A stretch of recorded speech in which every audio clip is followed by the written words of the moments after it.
7 अगस्त है और दिन सोमवार का है। खबरें पुलिस हेडक्वार्टर से जुड़ी हुई खबरें हैं। खबर चलने लगी 1991 बैच के आईपीएस अधिकारी विनय कुमार, जो काफी तेज तरार है, भागलपुर जोन के आईजी भी हुआ करते थे और कई तरह के मीडिया में चलने लगा कि वो डीजीपी आरएस भट्टी साहब से मिलने गए और कुछ देर होने के कारण, डीजीपी से मुलाकात नहीं होने के कारण वो वापस लौट गए। मेरे व्यक्तिगत संबंध है और मैं हमेशा जाते रहता हूँ पटना, तो उनसे मुलाकात होती है। मैंने पूछा कि सर हेलो, खबरें चल रही है, तो कहा कि मैंने खबरें ऐसी कुछ पढ़ा नहीं है लेकिन चर्चा है। तो मैंने पूछा कि सर क्या डीजीपी साहब से मिलने के लिए गए थे? कहा कि 2 कार्यक्रम था। एक कार्यक्रम था जिसमें बिहार के मुख्यमंत्री को आना था और उसमें कुछ समय में चेंजिंग हुआ है और लेकिन वह कार्यक्रम हो गया, वो बहुत पहले की बात है। फिर दूसरी बार मिलने के लिए जाना था, दोनों टाइम सही टाइम पर मुलाकात हो गई। हाल फिलहाल मैं अभी डीजीपी साहब से मिलने नहीं गया हूं और ना मुझे किसी प्रकार का इंतजार करना पड़ा है। यदि किसी चैनल पर, सोशल मीडिया पर इस तरह की खबरें चल रही है तो ये गलत खबरें हैं, मैं इसका खंडन करता हूं। मुझे बताया, मैंने फोन से काफी देर बात की कि क्या सर कुछ सच है, लेकिन बताया कि कोई इसमें सच्चाई नहीं है। 1991 बैच के आईपीएस अधिकारी विनय कुमार हाल फिलहाल वर्तमान डीजीपी आरएस भट्टी से मिलने नहीं गए थे और ना उनको वहां से लौटना पड़ा। ये खबर चल रही है कि वह हाल फिलहाल मिलने के लिए गए थे, उन्हें लौटा दिया गया। और एक डीजी के बारे में दे दिया जा रहा है। मैंने उनसे काफी कोशिश की बात करने के लिए, उनका फोन नहीं लग पा रहा था, उनसे मेरी बात नहीं हुई, इसलिए उनका मैं नाम नहीं लूंगा।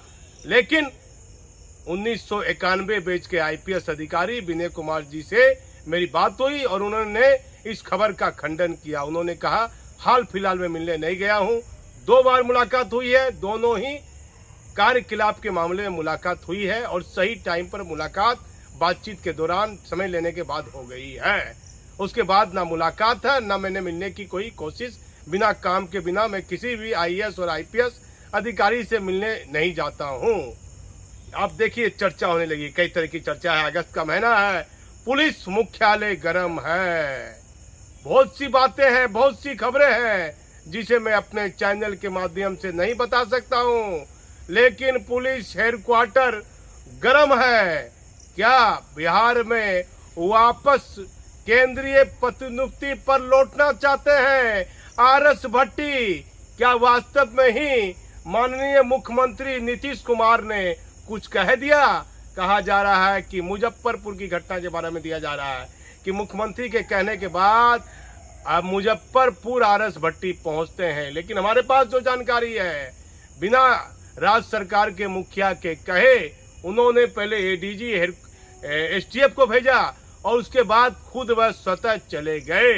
इसमें राज्य सरकार के पास 2 डीएसपी और वहाँ एसपी, कोई सीनियर एसपी है और आईजी है। उस संबंध में वहाँ जो प्रॉपर्टी डीलर की शाही की जो हत्या हुई है, ये एक बड़ा मामला है।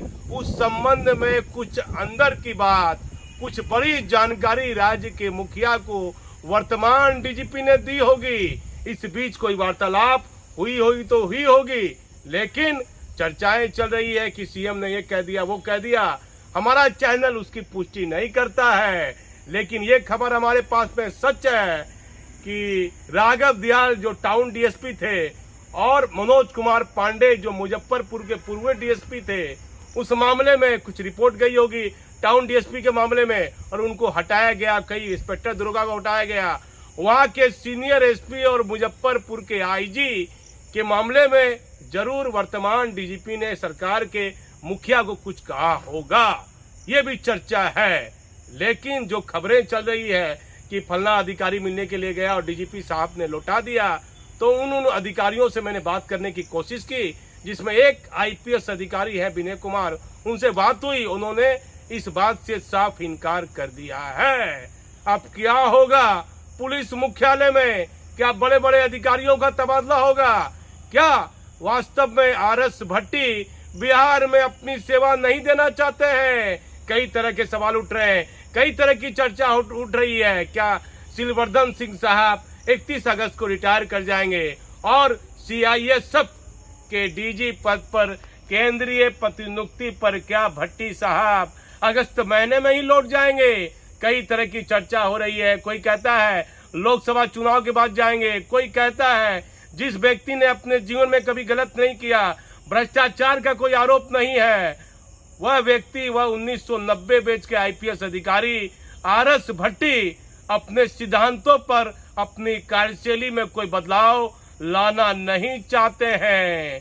राज्य सरकार से उनकी नहीं बनेगी तो वह बिहार से लौट जाएंगे।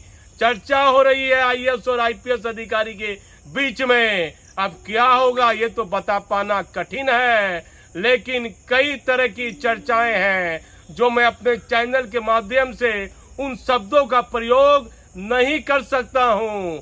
लेकिन क्या नीतीश कुमार के सुशासन में ईमानदार आईपीएस अधिकारी बिहार में नौकरी करना, उसके लिए जो है मुश्किलें का सामना करना पड़ रहा है एक ईमानदार आईपीएस अधिकारी को। यदि राज्य सरकार नीतीश कुमार के सुशासन में भट्टी केंद्रीय प्रतिनियुक्ति चले जाते हैं तो ये मैसेज माननीय नीतीश कुमार के खिलाफ में जाएगा, बेहतर नहीं जाएगा। क्योंकि इन दिनों बिहार में कई आईपीएस अधिकारी पर कार्रवाई हुई है और एक आईएएस अधिकारी की मजबूत लोभी माननीय नीतीश कुमार को घेरी हुई है। आईपीएस अधिकारी को ये बताया जाता है, चर्चा है कि उचित मान सम्मान राज्य सरकार के सुशासन में कहीं मिलता नहीं दिख रहा है। तो चर्चाएं हैं, हमारा कुछ कहना नहीं है। हम ऐसी किसी बात का भी जिक्र नहीं करते हैं जिसमें सरकार और किसी पुलिस के आला अधिकारी की बदनामी हो। लेकिन क्या सच्चाई है ये बता पाना कठिन होगा। आप हमारे चैनल पर बने रहिए। मैं भागलपुर से दीपक नौरंगी।